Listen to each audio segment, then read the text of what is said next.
New Holland launched its T6000 range at the beginning of this year, and they replaced the ubiquitous short wheelbase New Holland TMs. There are three models starting at 125 horsepower, but the one we got our hands on was the flagship 155 horsepower T6080, which has the full power shift power command gearbox. The cab is a radical departure from what operators of similar sized TMs will be used to. It's called the Horizon cabin, and it's been around for about 5 years. Its rounded frame first appearing on New Holland's TSA tractors in 2003. It's a 4-pillar design with wide swinging one-piece glass doors, and there's no danger of access problems here, even for the most amply proportioned operator. But what it does mean is that there are no side windows. So those of us who like to feel the wind in our hair and listen to the gravelly grumble of the 6080's Iveco 6-pot can flick open the roof hatch. The interior of the cabin is one of the most pleasant places you could choose to spend your time in, as far as tractors go.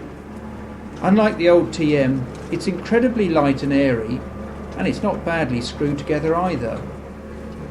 For this test, we hooked up to a 7-leg McConnell shakerator to set about loosening some heavily trampled veg ground. Not too much test for the 6.7 litre power plant on the flat maybe, but the tractor does begin to realise what's on the back when it hits the slopes.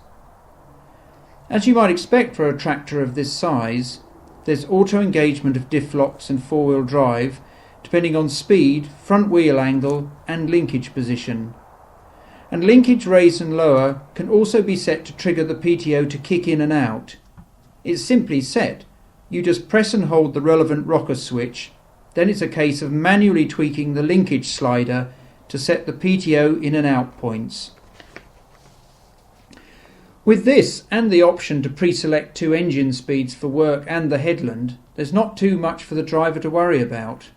And there's also the option to dip into New Holland's pre-programmable Headland turn sequencer, which records and replays various operations at the touch of a button. Sounds complex, but it's probably the most straightforward and easy to use setup available. Even Premiership footballers could master this one. So, how does it measure up against the competition? Well, if the last decade or two has eroded your faith a little bit in British engineering, there's no need to be downbeat any longer. For the T6000, which is built at Basildon in Essex, is as good, if not better, than anything out there, whether it's from France, Italy or Germany. The cab is the best thought out you'll find, and you don't need a doctorate in quantum physics to make the most of all the tractor's clever features.